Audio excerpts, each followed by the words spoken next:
Hello and welcome to Season 5, Episode 11 of Unlimited Opinions. I'm Adam Bishop, I am Mark Bishop. and we are, of course, reading Austin Freeman's Tolkien Dogmatics, Theology Through Mythology with the Maker of Middle-earth, this time talking about the Church, what are J.R.R. Tolkien's views on the Church and how it works. Also, Mary is kind of thrown in here, his thoughts on Mary, as well as, what is the true Church here. Of course, I liked this chapter, but what did you think of this chapter before we get into the details? It was good.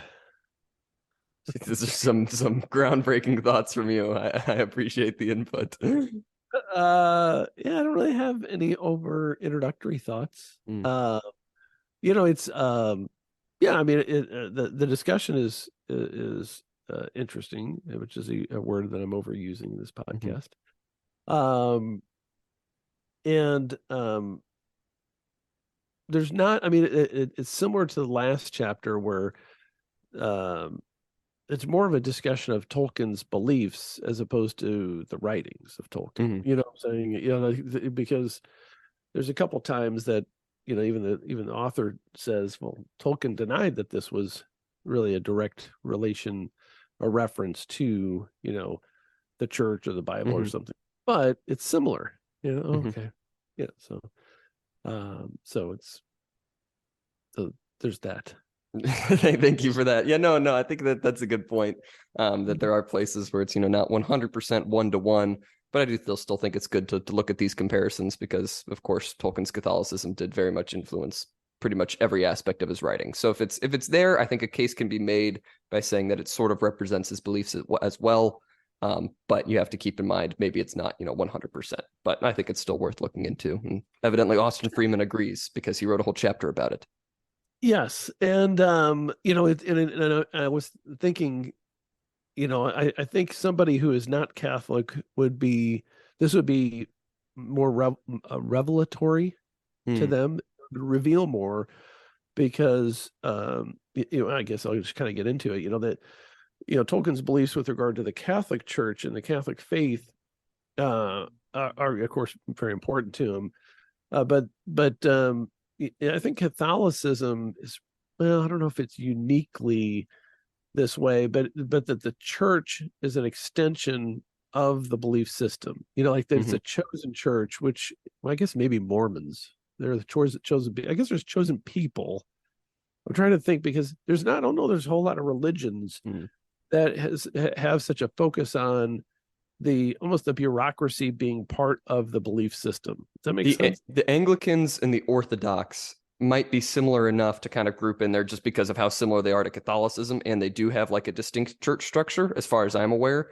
But yeah, I think Yeah. you're right. Like a lot of the other Protestant faiths, it's very much like individual. Okay, this is one church's beliefs, this is another, and it's not like here's sort of the higher up workings of the church. I guess Lutherans have a little bit of that. I mean, every Protestant denomination has like their councils or whatever for the most part, Yeah, I but mean, there's a difference between the management and that it being part of the spiritual beliefs, is what I'm yes, saying. yes. The actual church itself has almost a separate and distinct meaning to Catholics. That is the true church of Christianity, and the Pope has a role to play as like the head shepherd, and the priests have certain roles and almost powers, I guess you'd say, that are directly derivative or derived from Jesus. Hmm. Like that they're representatives of Jesus on earth. That's what I was really talking about. And I think, well, I think the modern Anglicans, I think they only believe in like gay marriage and rainbows now, don't they? I mean, I don't think they would believe in anything anymore, Yeah, I except think for like, nominally they still have a similar structure to Catholicism, but I don't think it's anywhere at the level that Catholicism is. But I think the Orthodox do because they have a whole system of like patriarchs still that are oh, somewhat sure, yeah, equivalent to the Pope. Yeah. I agree with that. Yeah, yeah, the Eastern Orthodox, yeah, yep.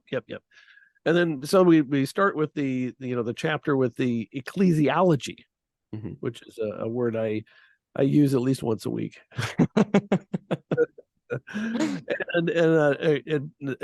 As I would expect, Tolkien describes the true church as the temple of the Holy Spirit, as the author says, and that let's see, Christianity sustained by the life of God will persevere and will more than likely save what is noble in a society out of which it emerges. and that whole church structure, is very important in preserving the word and advancing and saving us. Even though, individual priests or people in the church, of course, are sinners and are fallen people, but the church, as they say, the ship of state or the ship of the church sails on, with or without a certain set of believers. And that's why I'm always amused by people that leave the church, and they act as if it's some great change. Oh, I've left the church, the church left me or whatever. I don't care. I mean, so, I'm supposed to care because, you're supposed to proselytize and, lead people to on the chosen path. But, the Catholic Church sails on with or without you, and you should yell man overboard or woman overboard and try to bring them back on. But normally they're out there saying, I reject you, ship of souls, as they drown. And they think they're doing something courageous. It's like, oh, okay. Well, I like this quote. I like this quote from Freeman here on 2:6. He says, just as it preserved and transformed the best of the classical civilization after its fall, so too will the church outlast its current culture unless driven down once more into the catacombs. So I feel like you hear a lot, like, people say, well, the church needs to get with the times. It needs to, get with modern thinking. It needs to, sort of, bring in these modern values. But, the church is still presumably going to exist after the current culture is gone. A lot of the fads of today will die away and the church will still exist, several hundred years later. It's not up to the church to just, change to whatever is currently going on. The church is supposed to last forever. Yeah. And he goes on to describe Tolkien's right following that, Tolkien's describing of, how important and lasting themes seem always hidden from the contemporaries whose eyes usually have much more mundane matters. And this is what I thought was interesting. While the seed of the future quietly grows in an inconspicuous corner. And I think those views about the church and religion in society are very much an influence on his views on, like the Lord of the Rings story, that this really in the big scheme of things, valueless and inconsequential people, these two little hobbits, are changing the world just through their courage and carrying the ring to Mount Doom. And it's a similar kind of thought about the things that are good will eventually grow, whether everybody's aware of them or not. It kind of carries on, and the church is in its own way carrying that forward, even if there are some people within the church who are actively working against it. Very fair. Yeah, which is it's I guess it's refreshing in a way to see somebody that's really so devout about the church itself. And I remember like talking to Father Mawson, who is our parish priest, some years ago. And by the way, our current pastor is getting transferred away in August. All things. Oh, really? I didn't know that. He might be going to that same parish that Father Mawson went to. I don't know where Father Mawson's at now, or where he's going to. So it's anyway, we could talk about that offline. But Father Mawson was talking about how the church, even with its own troubles, they're periodic, or maybe we're all humans, so there's always gonna be something going on.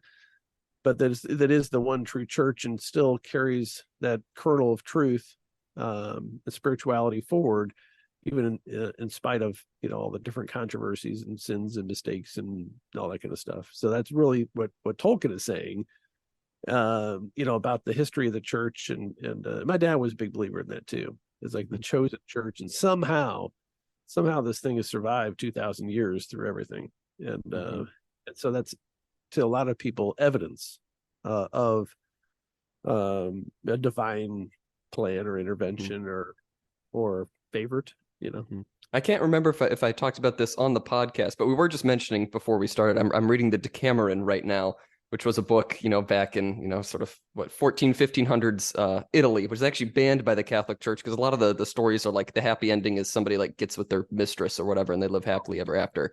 But one of the stories in the Decameron is a Jewish man and a Christian man both like sort of make a bet with each other. The Christian man says to the Jewish man, or the Jewish man says to the Christian man, he says, hey, if I go to Rome, And if I check out your leadership and they're all like morally upright and they're great people and they're helping the poor and they're helping the community around them, I'm going to convert to Christianity. And of course, this is like, just before the Reformation. And so the Christian's like really worried because he knows if this guy goes to Rome, he's going to see how awful all these bishops are and, the horrible corruption that's going on in Rome at the time. And so he comes back and he's like expecting that the Jewish man is going to tell him, okay, it's time for you to convert to Judaism because that's the bet that they made. He wasn't happy with the leadership. But the Jewish man says, yeah, no, they're all awful. They're embezzling money. They suck. None of the poor are being helped. But I'm going to convert to Christianity. He says they were so awful and they're so evil that it is proof that this religion has to have a basis in the Holy Spirit, because if it was just founded on these men, it would have crumbled thousands of years ago. And that is his point and why he is going to convert to Christianity, because it's, lasted this long despite all of these horrible things within it. Yeah, that's a good way to make the argument I was alluding to. It's like, that there almost has to be some sort of power behind it, or else it would have failed long ago. Well, and you look at the Acts of the Apostles and all the challenges they had in just roping together all these people, and they had heretics like within 6 months. You're doing what? Paul, you better go out there to the Corinthians or whatever it is. Yeah. All right. So, and then, the next thing that he talks about, unless there's some other comment you want to make about that, the next thing he talks about are what's a good sermon? Combination of native talent with practice delivered with sincerity and truth and devoid of moral defects or vices. And there's a reference to an example of a good sermon in letter 89. I don't know what that is. Is that something you've already explained to me before? Is that the letter between him and what's his face, C.S. Lewis? I don't think it's that particular letter. That's just in the letters of J.R.R. Tolkien. It's a whole book compiled of his letters. So that's just one specific letter. And I think I remember the letter he's talking about. But I think he's writing to his son, and he's saying, this guy gave a great sermon, and he goes into detail explaining what a great sermon really is. So they're all numbered like the Federalist Papers? Yeah, it's the Tolkien equivalent of the Federalist Papers, I guess. Letter number 89. Letter number 90 is, hey, don't forget to, clean your laundry. I don't know. It's like, are there mundane letters in there? Or are they all? Not really. I mean, they're very selected letters of, important things he's talking about. Okay.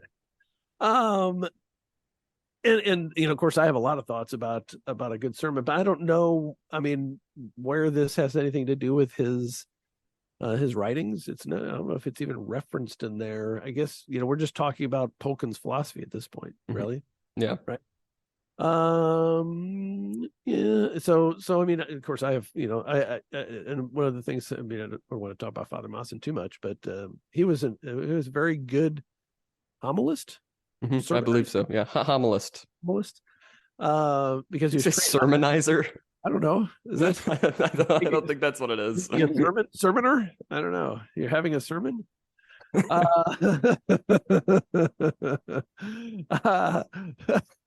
But he was trained as a lawyer.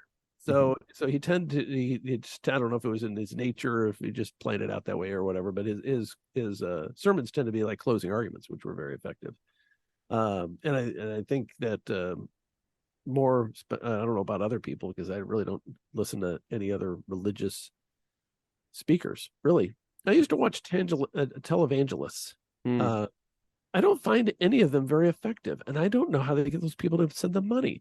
And I've watched them because I thought, especially when I was trying more jury trials, I thought, well, these are obviously very successful public speakers. And I just don't get it. I don't think they're persuasive or entertaining, and I find them very boring and repetitive. And I think a lot of the sermons I listen to are sleep inducing, and they're not long in the Catholic Church, but I tell you, they're long. they're too long. Almost every one of them is too long. I very rarely think, I wish he really talked longer on that subject. And most of the time I'm like dozing off. I mean, literally, but I do say, I was talking to a friend of mine, you might have even been there after church one time, and we're like, that was really boring. But I do believe this, that no matter what the priest says, no matter what happens at church, whether I even get a meaning out of it, it has a value just to force me to, number one, not have, I mean, there's a phone in my pocket, but I'm not looking at a phone. I'm not looking at a screen. I'm not talking to anybody. And it forces you to sit still in a sense, with your thoughts while, essentially you're reminded that you're a sinner, you know, and that you're not doing enough, and you're a no good person that needs redemption. And I think there's something good about that. I Just I would that. I would agree. I don't think that is the main point of mass, but I do think it is a big part in there. But yeah, no, I agree with you. I think it's good to be reminded that you're a sinner. I think that's like the main point, isn't it? No, the main point of mass is the Eucharist, and I think we talk about exactly that in this chapter later. Well, yeah, but the before you get to the Eucharist, you have to admit that you're a sinner. Well, true, right? But You that have to be doesn't mean that the reminded. main point is that you are a sinner. What's the point of the Eucharist if you're not a sinner? The premise, the foundation, the concrete slab in which the mass is built is that you are a sinner. No, Everything else is meaningless without that foundation. Isn't that right? Yeah, I agree that yes, that the Eucharist is like the redemption of sin and everything like that, and that is like the central point of the Christian faith. But what I'm saying is the point of Mass itself is not to be reminded that you are a sinner. The point of Mass itself is to receive the Eucharist, which is the highest sacrament. And yes, of course, that involves, being a sinner. But I don't think everybody who walks into a Catholic church is just to be met with like bells ringing and people yelling at them that they are a sinner. I think if that's what happens, I think you'd be very upset that is happening in a Catholic church. I concede that it's not a oppressive message, but I think that is at least the equal value message. If No, not that's the primary message, isn't it? I guess so, and I do agree with you that it needs to be a very central part, because I feel like that's a lot of the issues that you get with a lot of the non-denominational churches. It's because it's like the church of, God loves you, go out and do good things, and that's like all the message is yeah, you're good, and et cetera and et cetera and et cetera. I think that's a lot of like the religious teaching now that's sort of separated into all these splintered off groups. So I do think the reminder that there's a lot of sin going on is very important. Yeah. All right, moving along. Did I know that and have forgotten that Tolkien was a convert? Maybe I forgotten that, but He was a convert. Yes. Did you know that? You knew that. I did. Yes. So he's a convert, and of course, converts always have a better appreciation for the faith because they actually chose it and had to learn about it before they chose it, as opposed to like, well, yeah, of course that's the way it is. It's always been that way, So like a lot of the cradle Catholics, as they call them, are maybe not as, oddly enough, as informed as a convert. But anyway, so as I think there's a quote here from Tolkien about it kind of referencing Jerusalem. While those I'm on 262, while those who were born in Jerusalem may have behaved badly, it always retains a special aura of sanctity for those who came in from the outside. And so it's a kind of a similar view of like somebody who's converted to Catholicism that can kind of, even in spite of the bad things the church had, you're still in awe of it because you appreciate it more in a sense. And then he talks about how organized religion cannot be maintained without the organizational trappings. I mean, you have to have some sort of bureaucracy. In a church the size and scope and age of the Catholic Church, it's unavoidable to have the bureaucracy to some extent. Of course, we have not had appropriate reform periodically, which is a big problem. I mean, he uses an analogy of a bottle of wine like in a cellar, and there's dust and cobwebs on it, but that's no indication that the contents are spoiled. So the theology can still be. Then that's really my view. The theology is really the strength of the Catholic Church, and then the Pope and all his minions, our communist Pope and all his socialist minions, especially the damned, to be damned Jesuits, it can't spoil that theology by trying to defame it and everything they try to do with all their crazy advocacy for heretical beliefs. And I read the other week that that the Pope was, although I think he's in poor health now, but the Pope was talking about changing the rules about remarriage for divorced people. Oh, really? I didn't see that. Revolutionary and probably create a schism, like a formal split. That'd be a problem, because Bible's pretty clear on that very inconvenient fact for a lot of people. Is really inconvenient, and I understand it. Why people don't believe it and don't want to believe it, but it's it is a sacrament. It's pretty important. But in any event, Pius X makes an appearance in the book. Did you notice that? I did notice that. Yes. And talking about modernist heresy, often pitched out the deposit of faith in an attempt to appeal to the masses. And Tolkien lauded Pius X, the namesake of your alma mater. Yes, my high school, of course. Pius X, I don't know much about Pius X. Yeah, I know. I need to look more into him. You would think we'd have learned a lot more about him at St. Pius X Catholic High School, but really we didn't focus too much on him. Like, I remember a couple theology classes here and there touching on him, but not too much. I suspect it's because your teachers didn't know. Probably. It's hard to teach what you don't know. And I taught a class recently, which I don't think I've mentioned on the podcast, in real estate law, and I had to know it more. I had to remind myself. I mean, I knew, I researched and I practiced law in that area for a long time, but I felt like I had to know it better to explain it, for crying out loud. I almost had to relearn some of the concepts, and I had to kind of learn it in a way that I could explain it to others, which is a different kind of knowledge. And I suspect that your teachers did not do a better job, because they probably don't even really fully understand the Catholic faith, nor know the history of the church. So how could they teach it to you? But moving right along, and I like how Tolkien is not a fan of the Second Vatican Council, and there's a mention in there that he would still make responses in Latin during the Mass loudly. And I thought, that's a man after my sensibilities. Although I took Latin and didn't do very well in it, so I don't know that I could effectively respond in Latin, but I guess there's a script. And of course, since Tolkien's passing, there's been Pope Francis has kind of declared war on the Latin Mass. And I really like this one.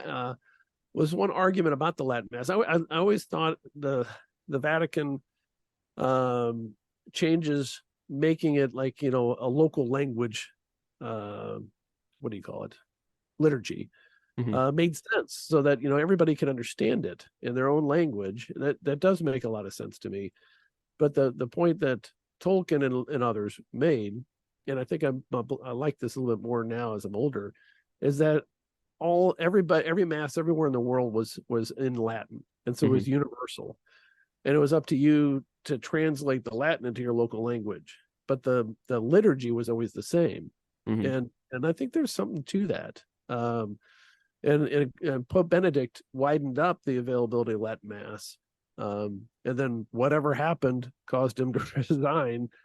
Who knows? Which has never been explained. You ever see what? No. I mean, there were the Vatican papers, what do they call it, Vatican leaks or something. I still haven't got my hands on those, but I haven't really tried to look for it. But then now Pope Francis is trying to clamp down on it, because it's no longer, the Latin Mass is no longer in compliance with the current liturgy. Because I think that's what a lot of people forget is it wasn't just like changing the language. It wasn't just translating the old Mass into whatever, regional language you have. It was fundamentally like cutting out some prayers and reordering, certain things. I know one of the big ones is the priest in every Catholic church faces the congregation. It used to be the case that he would have his back to the congregation, everybody praying towards Jesus, instead of, we're all facing like the priest. Yes. And so that's why he's like clamped down, at least as far as I know, on a lot of these Latin Masses, is because they've just gone back to everything pre-Vatican II, not just like saying the same thing in Latin, which, I think is a good thing. I think we should go back to pre-Vatican II. Yeah. And on that particular issue, again, I was used to be of the mind that, well, it's kind of rude to have your back to the audience. But then I don't know if it was you, it was somebody that was like, well, yeah, but but that means that he's the focus of the attention, and it should be the Eucharist, and we should all be kneeling down before the Eucharist, as opposed to, with the way it ends up looking is that he's kneeling really to the altar, but in front of us, and then we're all kneeling to him. It's like, and it's always kind of weird, like when you're leaving church and you're starting to leave, and then people behind you are getting out of the aisle later, and so they genuflect, but they're genuflecting to the altar and the Eucharist, but they look like they're genuflecting to you. I'm always like, would you guys hurry up and get out of there before I get moving? But that's a whole different issue. Anyway. Well, another point, I just want to mention one last thing about the Latin Mass. I like the point that you made about sort of like the universal language, and it's up to us to translate it. But I also think it's also an important aspect of the Mass is just to remember that this is like a special thing. Like, I think we should have stuff in place where it's like, okay, this is different from the rest of my life. This is a very, very unique thing that I'm doing here every week. And it's not just, another meeting that I'm going to listen to somebody talk, and then we, do all the rituals and stuff. Like, I think having the Latin beyond just sort of the idea of this universal church language also is just calling to mind, hey, this is special. Hey, this is important. This is something that I really have to focus on right here, right now, which I think is a good thing that we should bring back. Right. Yeah, I see that. And I thought of you when I was reading that Tolkien didn't just object to, the changing of the language from Latin English, but that he thought the English translation to be quite bad.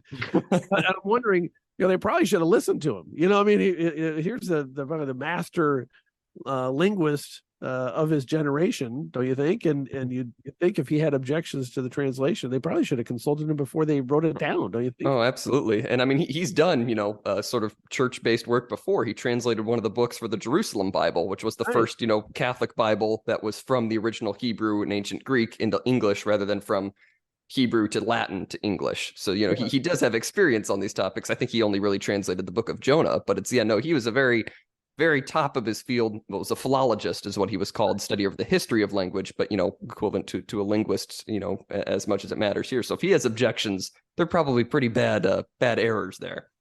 Yeah. I was going to make another point. I forgot what it was. Vatican changes stuff. I was going to rant about the Pope some more. No, I can do that some other time. No, it was about the changes. Oh yeah, and I think it's a little bit later in the book, but that some of the changes were designed to take it back to an earlier time in the church, as if the earlier time was more accurate representation of our beliefs, and there's a counter argument to that the Holy Spirit essentially is guiding the growth and development of the church and belief system. So if that's true, then the earlier, more simplistic, perhaps, explanation of the liturgy may not be more accurate, but less accurate, which is the chapter. But anyway, so kind of segueing this kind of thing about the Catholic and Christian practices, there's a discussion 263 about the Tolkien's writings about the early Elvish lexicon, which I guess he had included some of these kind of church terms in his early writings, which I guess were not published until later, or if published at all. I guess it must be published because somebody read them and put them in this book. But talked about monasteries and holy orders and that kind of stuff with regard to the Elvish stuff. What do you know about that? The Otru and Itrun and Farmer Giles. I don't know what the hell this stuff is. Yeah, so Outro and Itrun is sort of a short poem that Tolkien wrote.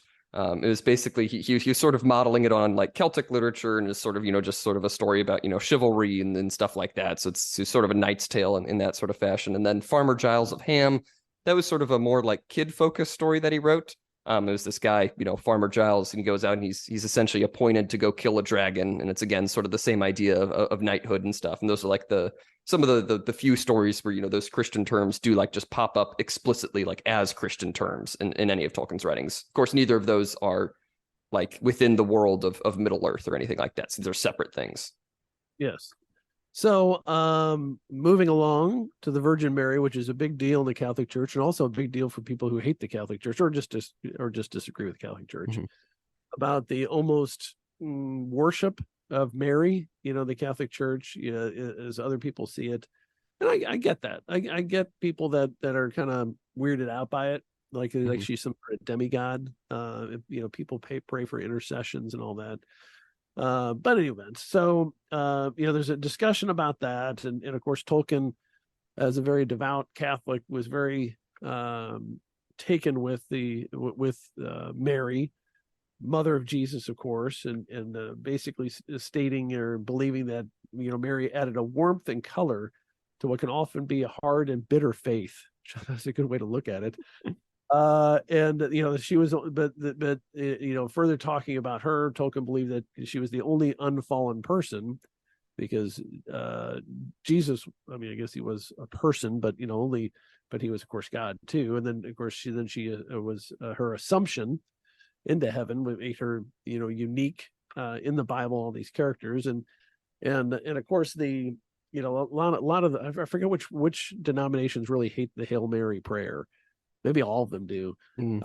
But it's almost quoted directly. I think it is quoted directly from two passages. One would be, was it Gabriel came down? Yeah, Gabriel announcing to her in the Annunciation. Yeah, Hail Mary, full of grace. That's where that part comes from.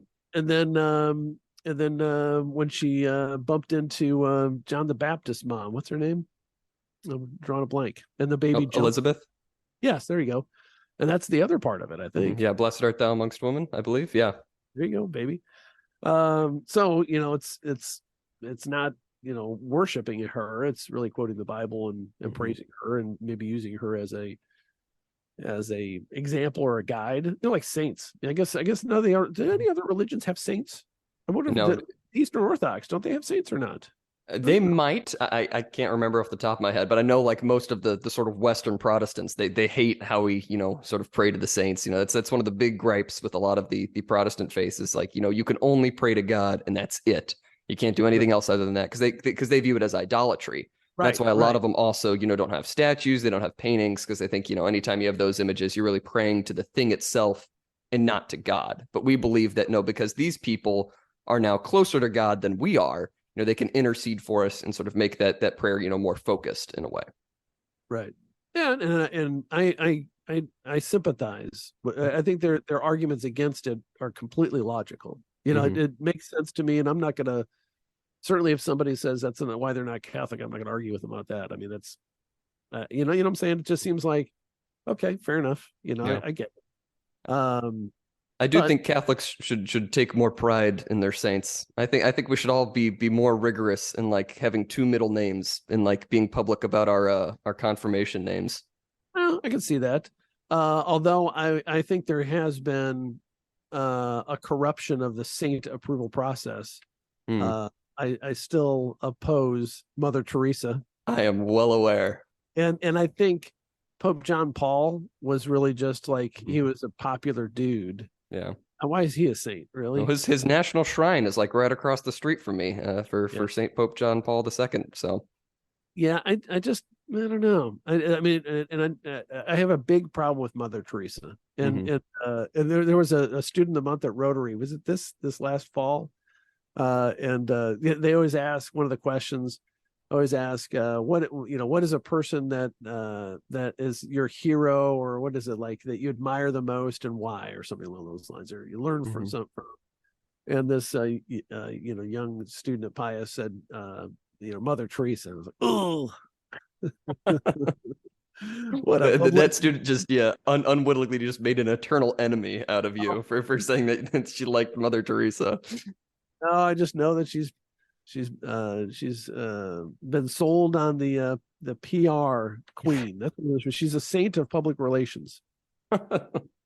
While actually doing nothing for any of these people. But anyway, but I digress.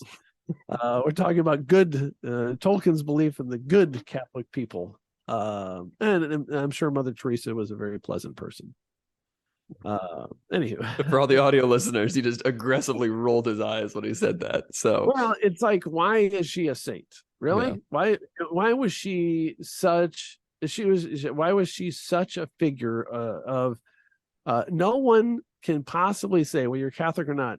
Mother Teresa is kind of she didn't really do much. She just kind of let all these people die in her care. She could have actually cured some of them she could, talk about alleviating suffering. She just used palliative care for people with non-terminal disease, for Christ's sake.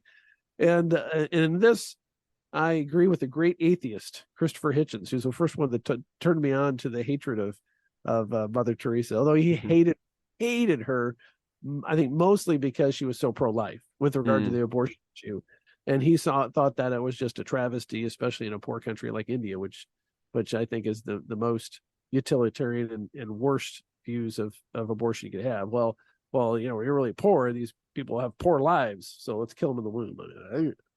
Anywho, moving along, where were we at? Talking about Mary and oh yeah, there in his writings actually do reference kind of Mary type characters.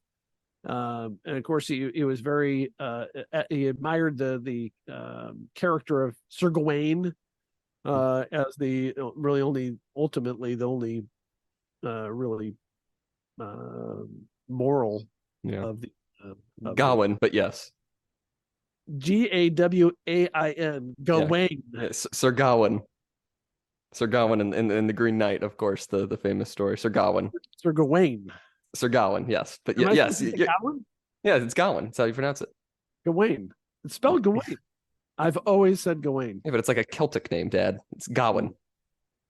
All right, so what are your thoughts about Sir Gawain and the other kind of Mary themes in this part of the discussion? You got any thoughts? Well, I really like the story of Sir Gawain. We read it for high school English class, I think my senior year. But then Tolkien also wrote a translation of that, along with a translation of a couple other like Middle English poems, Pearl and Sir Orfeo.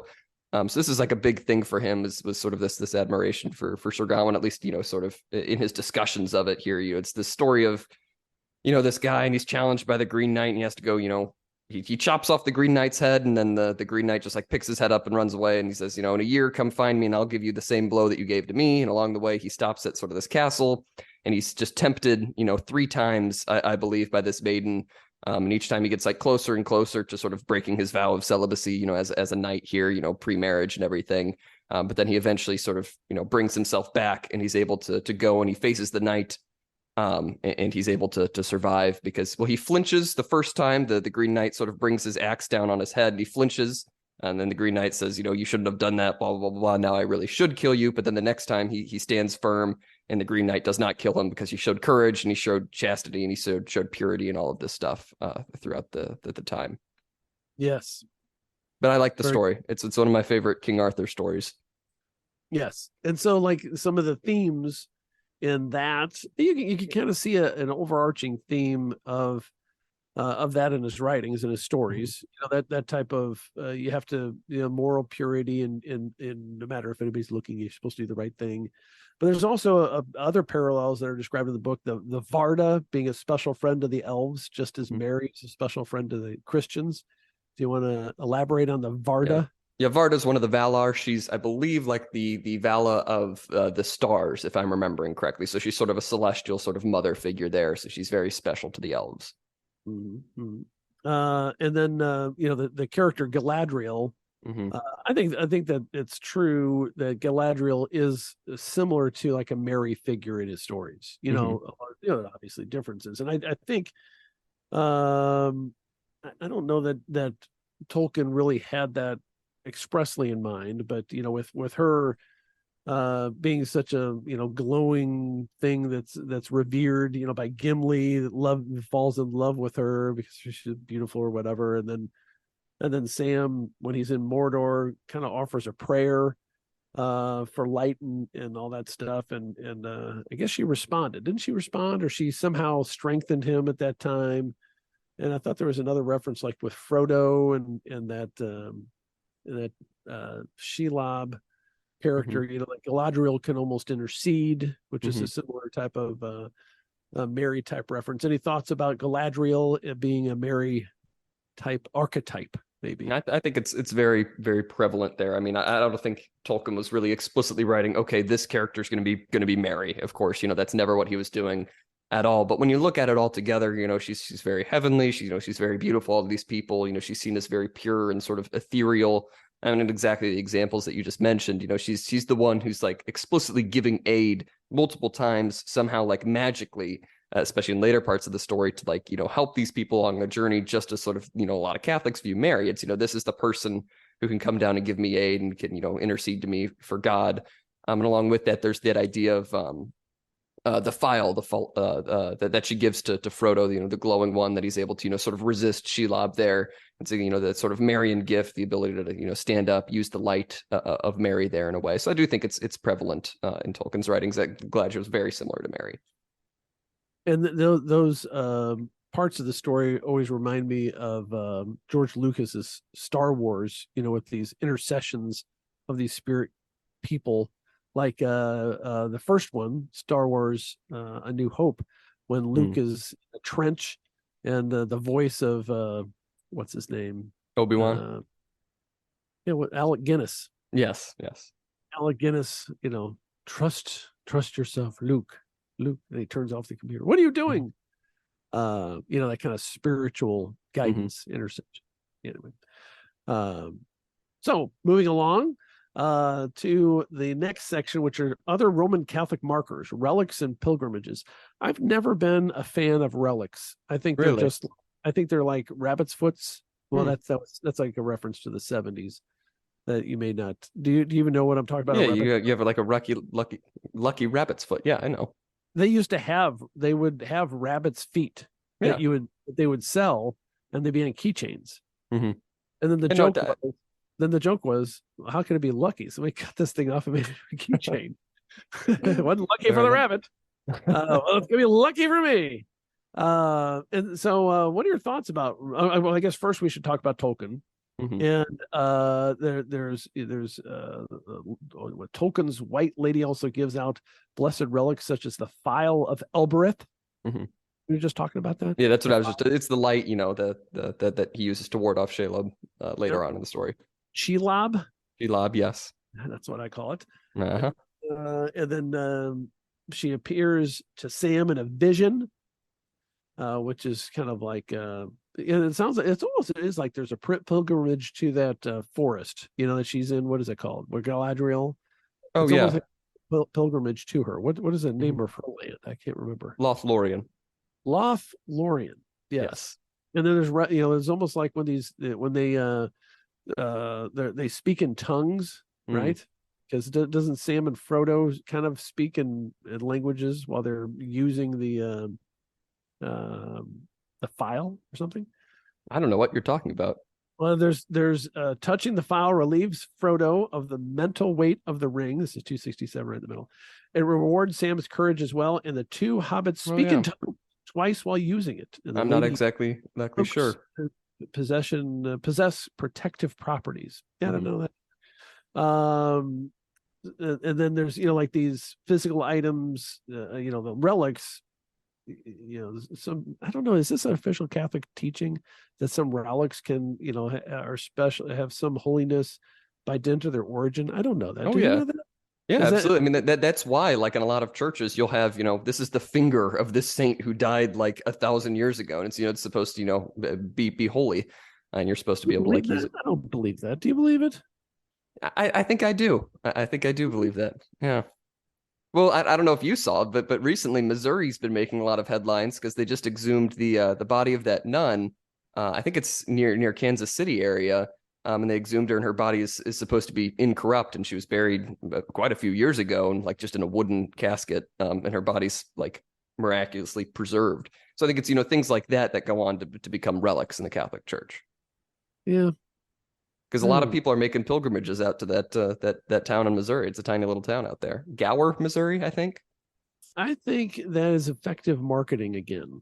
Don't you think? I mean, it's like, there's a relic. Come to church. Come see the big top. And here you can touch the case that it's in and receive some sort of holy thing. I don't know. I think it's because it's like the same thing where why we hang crosses on our doors and why we have rosaries all the time and stuff. It's like we think that these things are holy in some fashion, and they can help.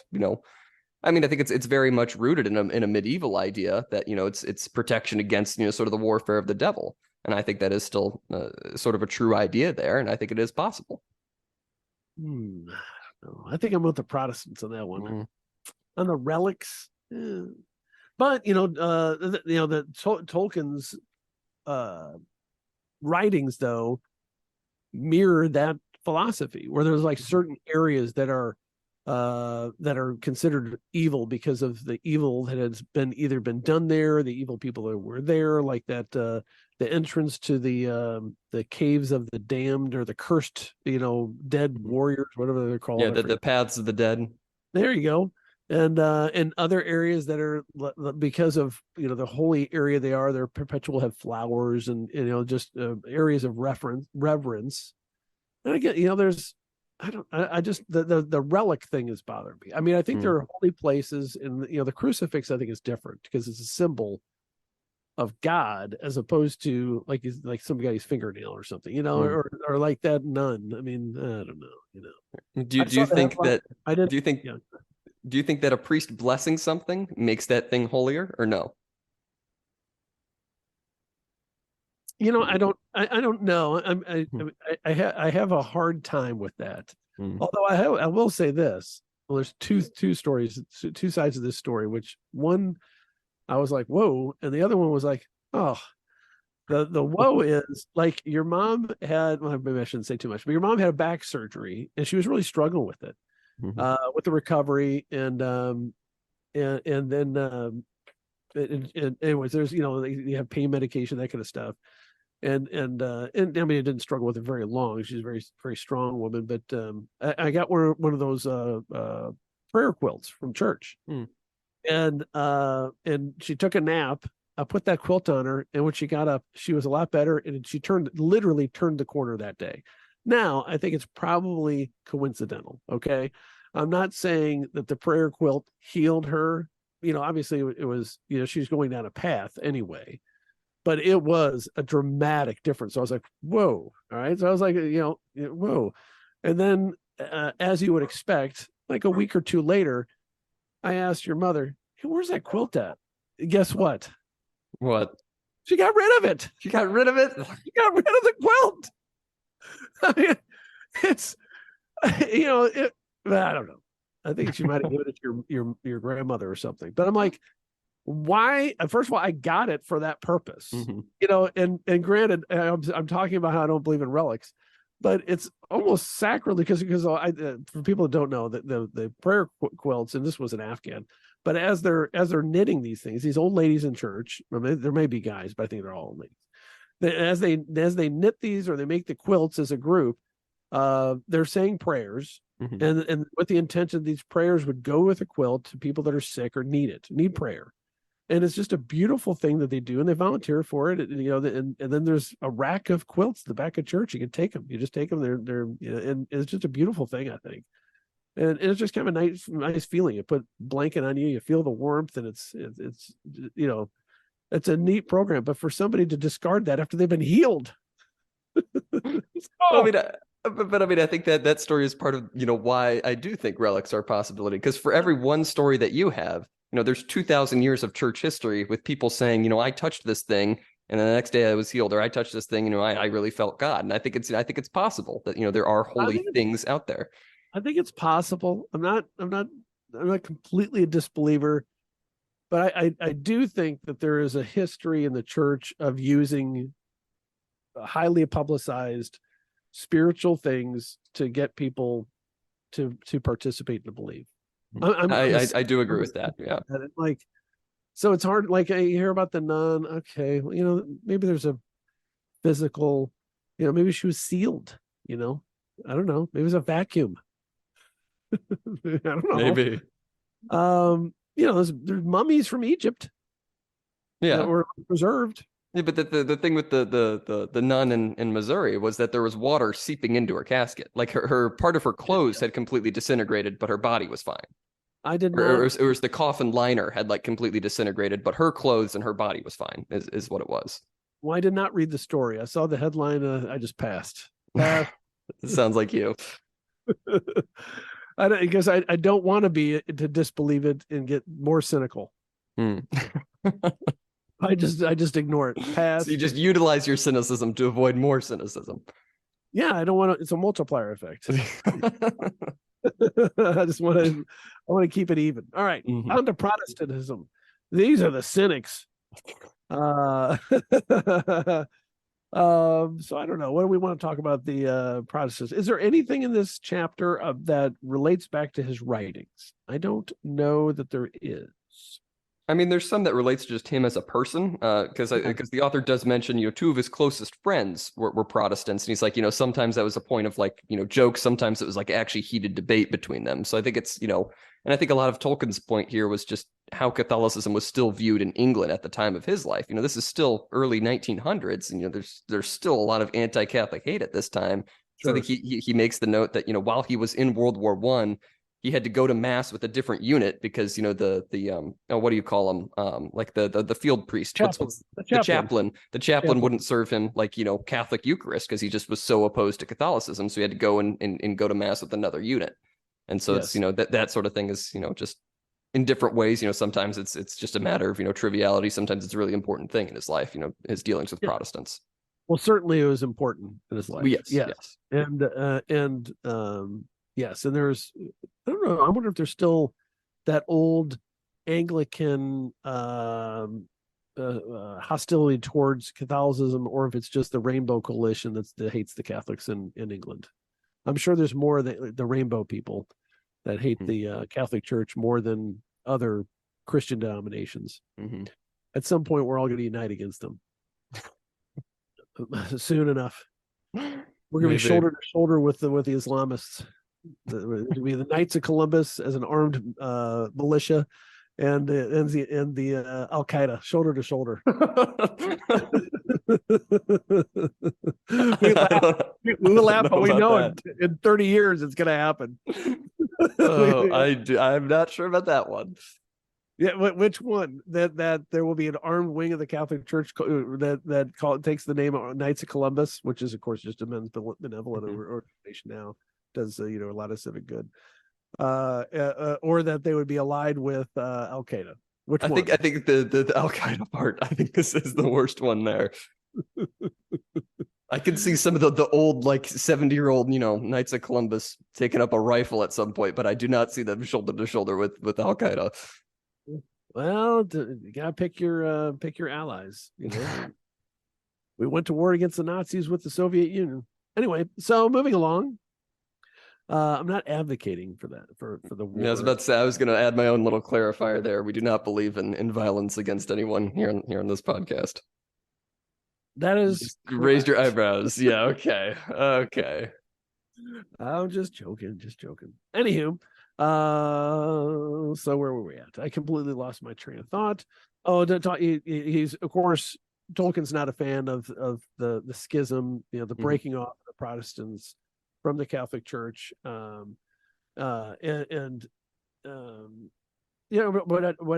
quote on 269 that talks towards the bottom of the page. It says, they talk about the schism of the church has led to a decay of that huge atmosphere or background of faith which was common to Europe in the Middle Ages.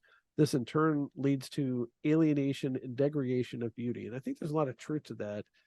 That there's like an underlying acceptance of certain basic terms of faith, and we're really seeing that now to levels of absurdity, and I'm seeing now and frequently in the last few weeks posts of the subway or trains or buses in like Hungary. It's on one in Belarus, I think, of all places. But it was Hungary, and it was another like Eastern European country, and maybe it was a mall too, where or it was a restaurant, and they had like a quartet playing, classical music while people dined. Wow. And it was a common occurrence because they just have different values there for music and for the arts, and the subway was clean. And everybody was just quiet, reading books or whatever they were doing, waiting for the next stop. And it wasn't what every train, and well, you know this more than I do because you take the subway and DC it. And then you can maybe you can comment on this. Obviously, you can more than I do. I mean, in St. Louis, if I ever get on the metro, which is almost never, it's not filthy, but it's it's not the cleanest thing, and I wouldn't expect to have classical music piped in.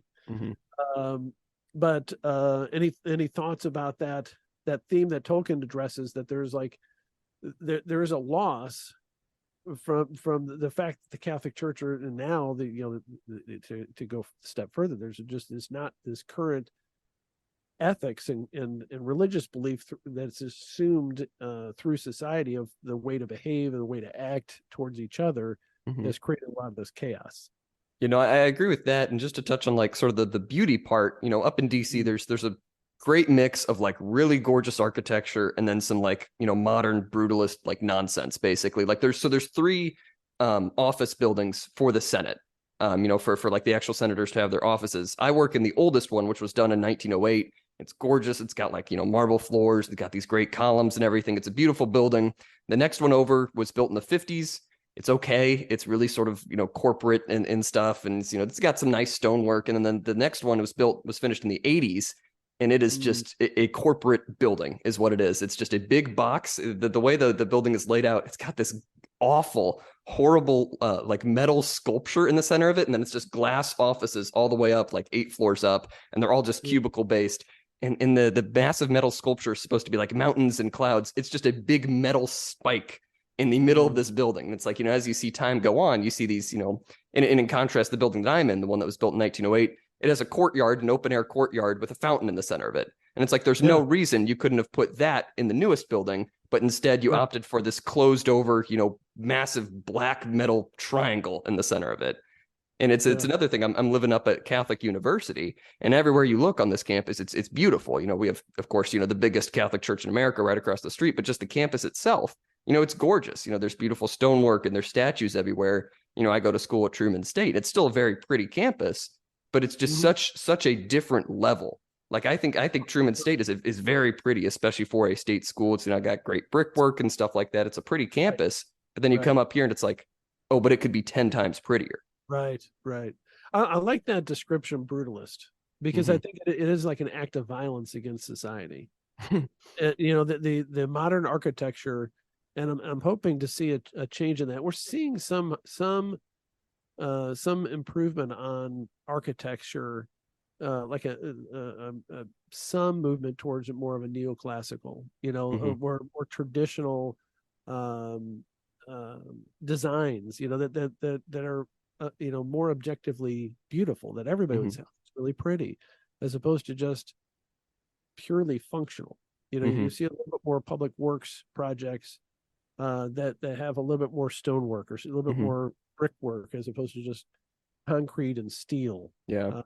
It's funny that you mentioned that. So well, to touch on the subways too, just a little bit, I get out at Union Station every morning, which is this beautiful, like gorgeous building. It's got a great vaulted ceiling, because it used to be, of course, where all the trains came in, but it's still, preserved. It's got a mall inside of it now, which is the best looking thing, but the outside of it's beautiful, got statues everywhere.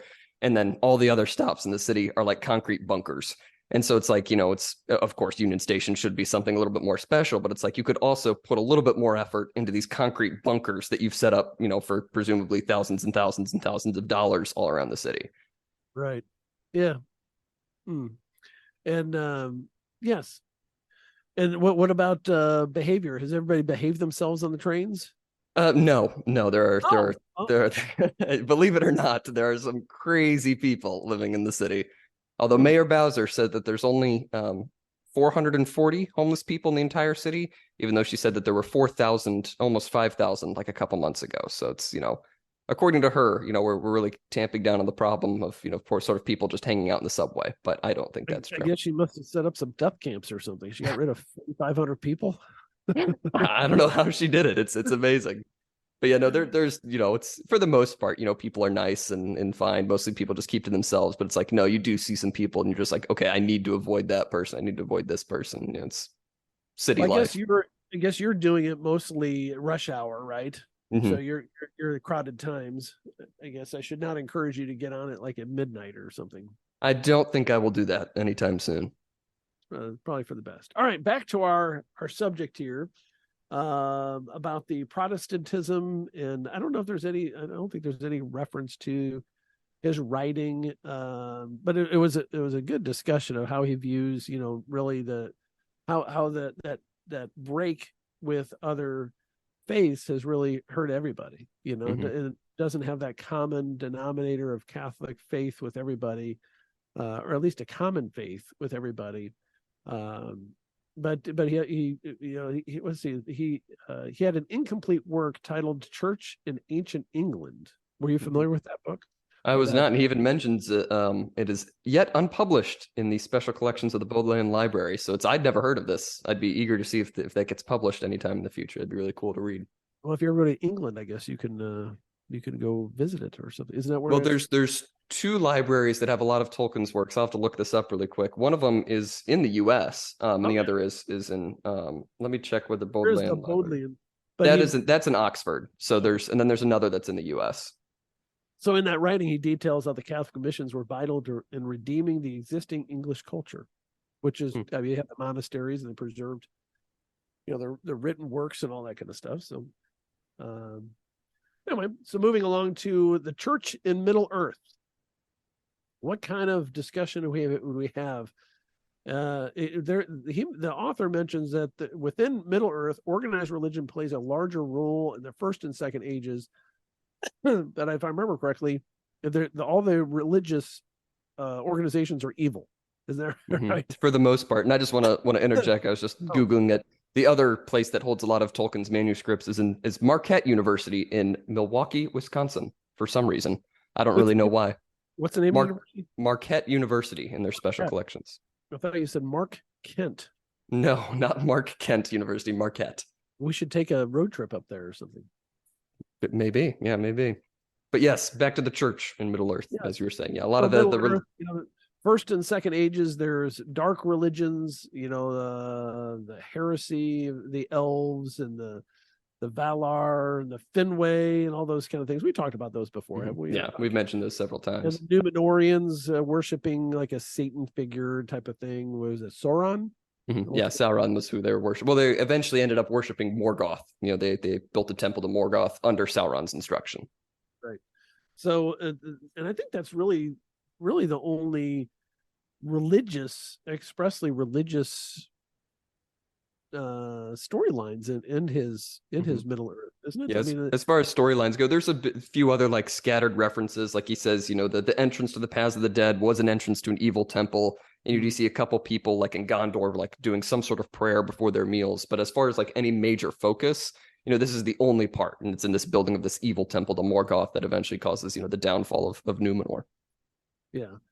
I'm trying to think of, it was really, just more of a kind of a vague fighting of evil and darkness and light themes, but nothing explicitly religious, like in the Third Age, where our story, the more commonly known stories are taking place.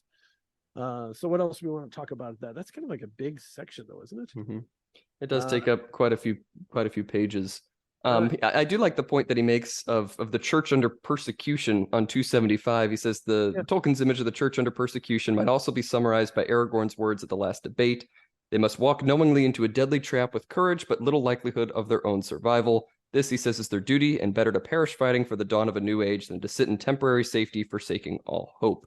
He's kind of making the point, we can't control how other people, perceive the church. There's some people whose minds we're just not going to be able to change at some point, and they're going to hate Catholics, they're going to hate the church, they're going to hate Christians. It's up to us to still be Christians and still be Catholics, regardless of what they say. It's again sort of the idea of Gandalf. All we have to do is decide what to do with the time that is given to us. We still have to be Catholics, and we'll make it through. Yeah, and I like the excerpt immediately following that, where he says, it's not for us to control the tides of the world, only to do what we can, taking action against the evil at hand in order to ensure a good chance for those that come after us. But the future is in God's control. That's a really true statement. It's really kind of inspirational. When you're feeling like, I don't want to get involved, that quote is too long to have on a t-shirt, but it's a good quote. That is a good quote. It's an excellent quote. And then, he goes on to talk about, I don't know why this is relevant here, but he segues well into it, when Sam and Frodo musing in their own story, the stairs of Cirith Ungol, and Cirith Ungol, hard C, Cirith Ungol. Cirith Ungol. they talk about how the great stories never end, and and it kind of gives them hope. That they're part of the great stories, and it just they'll be maybe a character within the long story, and they play their part, and they can only do what they can do, and fight for what is good and just in the world, and then eventually their place in the world will pass. Yeah, I like that notion a lot. All right, sacraments. 7 sacraments. Can you name them? Yes, Eucharist, confirmation, baptism, matrimony, priesthood, last rites, reconciliation. There we go. That was all 7. Yes. Penance. That's reconciliation, I guess. Yeah, same thing. First, you have to admit that you're a sinner. That's the most important part of penance. I don't know if that's true. That is true. It's the first step. First, you sin, then you get penance. If you didn't sin, there's no need for it, right? So they try to talk about things that seem sacramental in his writings, and there's a reference to one hears the tinkling of the baptismal font in Bilbo's esoteric I am he that buries his friends alive and drowns them and draws them alive again from the water. I don't even know what that reference is, but I think that's in reference to him talking to Smaug when Smaug asks his name, the great dragon at the end of the Hobbit, and he keeps, making up names for himself. I am he who walks unseen, that sort of thing. So it's one of those. But I think he's referencing, he put all the dwarves in the barrels and put them down the river, and then they ended up in Lake Town. Yes. I did not hear tinkling in that reference. The author says there's tinklings of it. I guess. I mean, but that's not really sacramental. He's just using clever language to overstate what his adventures were. Sure. And then Tom Bombadil, who was one of my favorite characters in the book and doesn't make an appearance in the movie, also invokes the rebirth of baptism. You found yourselves again out of the deep water. I don't know. Everybody says that. Because if you're in the deep water, you're struggling. You need to get to land, because otherwise you're going to sink eventually. Yeah, common expression. I say that all the time to my friends. You found yourselves again out of the deep water. It's a common greeting. Well, I think that's a common theme, though. Yes, yes. Get out of the deep water. You're in the shallow end of the pool, which means you're not thinking deeply. Have you ever heard those terms quite frequently, I think. But it's not about baptism. Anyway. Although there's some similarity between Boromir's confession, a penitential practice by, after he realizes he made a mistake in trying to get the ring, and then he essentially protects Merry and Pippin and gives his life, that kind of stuff. Thorin's desire to clear his conscience before his death, is that like when he's been wounded and he's saying he was sorry for being a jerk, that type of stuff? Yeah, pretty much. Yeah. So I mean, is it really sacramental? I mean, it's a theme that is true to a lot of deathbed, but I guess it's deathbed confessions, that kind of thing. That's sacramental. Yeah, I mean that's part of the sacrament of the last rites is you also have the sacrament of reconciliation with it. Yep. So before you get the last rites, what's the most important thing?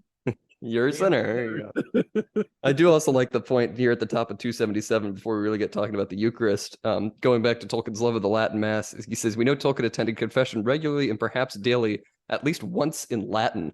So he came up to this poor priest and said all of his sins in Latin, which I think is pretty awesome. Yeah. I should do that one day.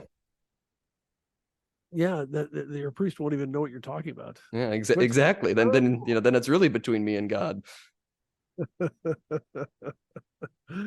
have to confess for that. For embarrassing the priest. Although the priest, I mean, they're supposed to know Latin, so you think they'd be able to understand it at least. All right, the Eucharist.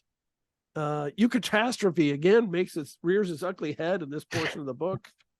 God, we're not going very fast. We got to start skipping along because we got like a lot more content. Yeah, we'll fly through these last few pages here. All right, yeah, because I don't know. I mean, the Lembas. I think the Lembas bread, Lembas is very, very similar to the concept of a Eucharist, and I was thinking that one of the times I watched the movies. I guess I watched the movie several times. But anyway, so you know, that kind of like it's bread, but it's some sort of spirit bread. It gives you almost unnatural strength, I guess. So I saw a parallel to that.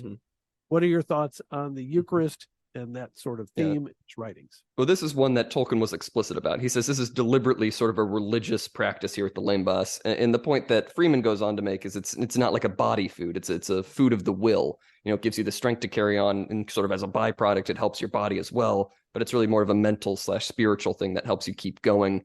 You know, and it sort of helps, you know, the more regularly you take it, or the more that you're relying upon it, you know, it helps you move forward. So I think that one is very explicitly like the Eucharist. And I think that's an important one to pick out in Tolkien's writings. And there's a couple of good dramatic points that Gollum finds it repulsive. You know, Mm-hmm. eat a live fish, but he thought that Lembas was revolting, and that it helped cure the poisons from Shelob, Yes. the spider. All right, what about marriage? Well, he has a lot to say about it. Well, it's relevant to the writings. Kind of goes on, but it was. Let's see. What do I want to say about marriage? You know, he's of course a big believer in Catholic marriage. I guess wasn't engaged to his wife until she converted. It seemed like I don't know if their story. Edith. Yeah. So their story, if I remember correctly, yeah. What was that? Didn't take permanently, I guess, because she stopped going to mass at some point, I guess. Yeah, like very late in her life. But yeah, so Tolkien, after his parents died, his dad died when he was very, very young, like you know, toddler age, basically. And his mom died, you know, I think when he was sort of maybe after 10 years old. And then he lived with a Catholic priest. A Catholic priest took him and his brother in, and that's when he converted to Catholicism, if I remember correctly. And it was sort of under this priest's, you know, care that he met, you know, Edith Bratt, I think was her last name at the time, and he sort of forbid her from seeing her for a while, you know, and then he went off to school and stuff, and he would come back and see her, and then it was eventually only after she converted to Catholicism. I think she was Anglican, as were most people in England, believe it or not, at the time, and then finally they did get married later on. But it was sort of a disapproving relationship, you know, from this father figure to this girl that he was, you know, very much in love with and would write letters to, I think fairly regularly for some time. But because she wasn't Catholic, it was sort of a forbidden thing. And then Tolkien eventually ended up realizing, you know, he doesn't want to be engaged to someone who's not Catholic anyway. Yeah, it's a weird love story, I guess. Well, anyway, so the one of the things that I thought was very true, where a quote on the middle of page 280: Christian marriage denies the self-indulgence, since self-indulgence is really the denial of the good of other selves. That's very true. And I like this quote: no man has remained faithful to his wife without conscious self-denial and exercise of the will, regardless of how truly he loves her. And there's a lot of truth to that, especially when you're a young man. You have to consciously do it, meaning that you're being true to your wife. If there are other opportunities, and a lot of guys and a lot of women do not understand that and do not follow that precept. That's an important part of marriage, and in our day and age, it seems like people don't understand that or respect it or even acknowledge it. And you know that, and of course, you know, our modern state where we have, you know, legal marriage versus Catholic marriage, and Tolkien, of course, decries that, you know, that sort of civil unions or the state marriage. He says, since a state marriage amounts to a piece of propaganda implying that a church marriage is somehow less real. Which is an interesting way to look at it. But anywho, so I mean, he's got a lot of thoughts about marriage. I don't know how it relates to his writings that much, but certainly, I mean, it goes on to another chapter about marriage and Tolkien's fiction. There's, you know, a passage. I don't know if you want to talk about the marriage, you know, thoughts or whatever, but you know, elvish marriage customs that would apply. What else? What else did he have in his? I guess, you know, there's a marriage of Aragorn, I guess, at the end of the Lord of the Rings. And Sam gets married, which is kind of a neat end of his story. You know, that he nice common. Yeah. Well, it's really the end of the story as a whole is, you know, right before, you know, Frodo goes off and sails away and stuff. You have this whole pretty extended section of you know, Sam marrying what's her name? Rosie Cotton. And it's sort of this just very, you know, basic sort of, you know, home country wedding, and you would think that the book would either end on the eruption of Mount Doom, and they're saving the world, and then maybe Aragorn's coronation. We've finished this grand tale, but really it finishes with first that marriage, and then Frodo sails away, and the book ends just as the movie does, with Sam coming back home to his wife and kids. He says, "Well, I'm back," and that's how it ends. And sort of Freeman's point here is it's sort of showcasing Tolkien's appreciation for just simple marriage. It's love, that sort of love, that sort of relationship is one of the most important things to have in life. Yeah, and I would hesitate to just call it simple marriage, because it's really the it is the penultimate, or what do you say, the most important result of the whole story is that Sam truly has the happy ending. That he's married, has a family, and he's able to live in peace. Finally, the other characters, because Sam is really the hero of the entire story, don't you think? No, I know that you believe so. I think you can have more than one, singular hero in the story. He is the ultimate hero. I disagree. He is the most heroic character. I think he and Frodo both share that title. How many people have been a ring bearer? Have bared the ring? That would be Bilbo, Frodo, Bilbo, Frodo, Gollum, Sam, and Sam. Who else? Isildur and Sauron. Isildur and Sauron. And how many of them resisted the temptation the entire time they had it? Sam did. Only Sam. Everyone else had some element of evil. Sam was the ultimate hero in the story. And it makes sense in a morality tale, a real morality tale, that he is rewarded with really his ultimate wish, which is to be with a woman he loves and raise a happy, healthy family. Yeah, I mean that's sort of the point that I was making. Yeah, that's what every warrior wants at the end of a battle. You want to win, you want to vanquish the enemy and return home victorious and in peace. Yeah, but that's the point I was making about, quote unquote, simple marriage. Like, I don't think, it's just a simple, whatever thing. But I think, there's very few authors other than Tolkien that would give so much focus on this thing, because it's like you have this grand epic tale of, all the ages of history sort of culminating in the destruction of this horrible evil power, and, sort of evils sort of wiped off the face of the earth. And, that'd be where you end the story. Everybody's victorious. But no, he goes, many pages later. Of course, you have the scouring of the Shire and stuff like that. But specifically to describe, Sam's love in his life. And that's what he really gets from this whole journey, is the opportunity to have this family. And that is the happy ending, not the destruction of Sauron, although that's part of it. The happy ending is Sam's marriage in his life.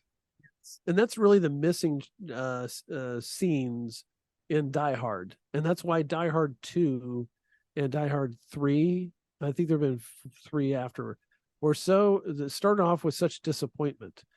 Do you remember the Die Hard movies? I do. I've seen the first one. I don't think I've seen the others. So the first one starts off with that he's separated from his wife, and they have 1 or 2 kids, maybe 1 kid, and he's going to visit her in Christmas, maybe rekindle the flame, maybe reunite. They're not divorced yet, and he goes through all the he vanquishes all these evil people, and blah blah blah blah blah. At the end, they leave arm in arm.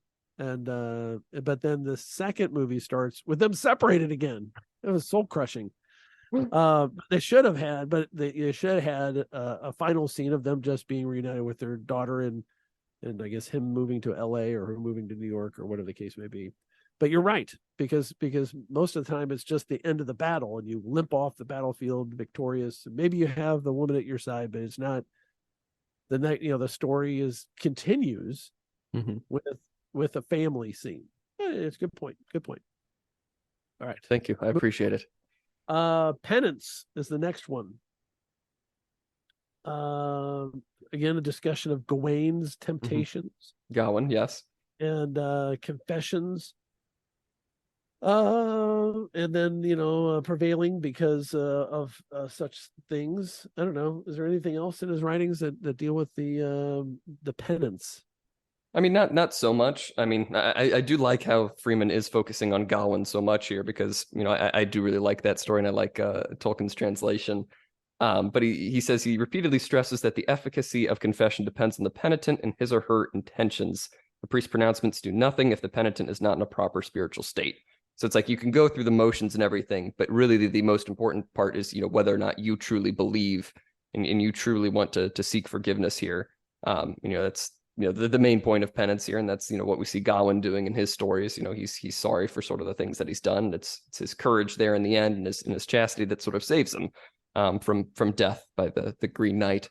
So no, I like Freeman's discussion on here. Not too much relating to actual like Middle Earth Tolkien writings, but very much centered around Sir Gawain here in Tolkien's translation. True, good points. All right, any other thoughts on that subject or this chapter? What are your general thoughts on the chapter? I mean, Catholic Church and his writings. I liked the chapter a lot, believe it or not. But no, I really like a lot of the messaging in there. And this is one of the things that I really like about Tolkien is sort of we don't need to just keep pushing forward with modernity. The church is eternal, morals are eternal, the truth is eternal by its very nature. And we don't have to change all of those things to fit the current times. If the truth is true, then if somebody disagrees, then they're just wrong. Then they're just untrue. The truth does not need to change to what you believe the truth to be. And I think Tolkien really held that very fundamentally throughout his entire life, as we've seen, with his thoughts on the church and Vatican II and stuff like that. And, I think it's an important thing to remember as we go forward. And, I like what Freeman has to say about Tolkien's thoughts here. I agree. Do you have any closing thoughts? No, I mean, it's nice to see a defense of the Catholic Church, even though I tend to be down on the Catholic Church more often than not. But it seems nobody's defending the church. And I think the world would be better off if there were people in the arts, people writing and people, making movies and TV shows that are, that mirror the values, the true values of the Catholic Church, or just tell good, decent Catholic stories that are grounded in some sort of faith and spirituality without, denigrating those concepts. But used to see it a lot more often in my youth. But I've interestingly become much more pro-Catholic Church since I've been in college. Because I think it's like the thing is in high school, went to Catholic grade school, Catholic high school, and so everybody just kind of takes it for granted. And so then it's like, oh well, why do we just take it for granted? Blah blah blah blah blah. And now I come out to college and I see all these other people who don't believe in Catholicism, one single bit, and it's like, okay, well, if this is what you guys are doing, and this is what stuff that you think, and maybe this Catholic Church thing isn't too bad. And the more that I learn about the Catholic Church, and the more I learn about its teachings, the more I'm like, okay, yeah, no, this is correct. This is right here. Like we've talked many times, there's a lot of issues with a lot of the bureaucracy in the Catholic Church and the people within it. But like you were saying, it's the theology that really matters. And, really the core message of Catholicism that's the most important here. Right. It reminds me of my views of the death penalty. I used to really disfavor the death penalty. But the more I listened to the people that advocated against the death penalty, the more I wanted it. Not that I want the death penalty, but it's like they're so dishonest about it, and it's so it's like I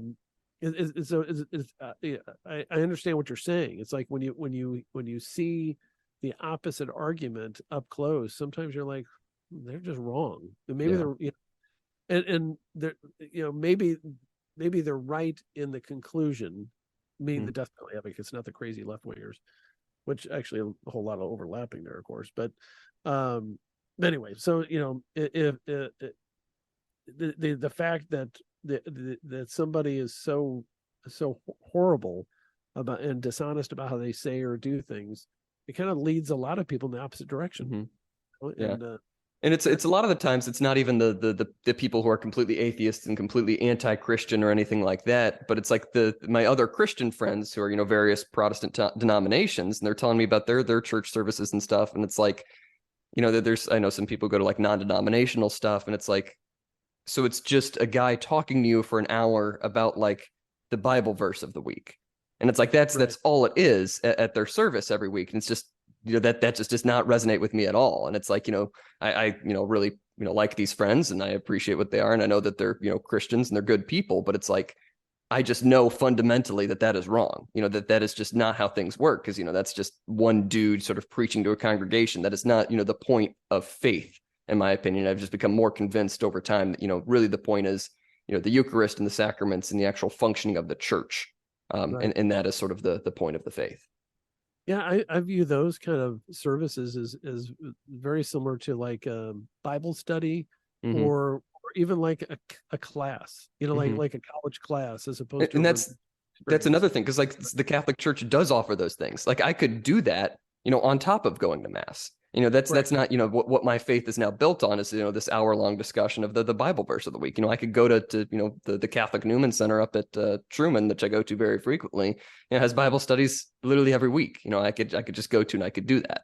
Mm-hmm. Good points. Thank you. Discussion. Anything else we should discuss here before we wind down? No, I don't think so. I'm good. I'm All in. right. Well, you can, of course, follow us on Twitter at ULMTD Opinions. That's ULMTD Opinions to get updates on when the next episodes are live. But this has been Season 5, Episode 11 of Unlimited Opinions. I've been Adam Bishop. I'm still Mark Bishop.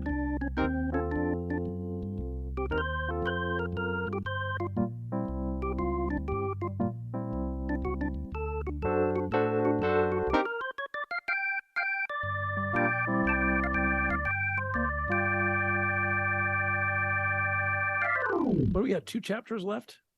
We have, I think, a few more. Christian life, last things. Oh yeah, just 2 more. Wow, we've flown through this book. We've got to start deciding on what our next book is. Tweet at us any suggestions that you have. There we go. That's my suggestion. Plug the Twitter. Very good.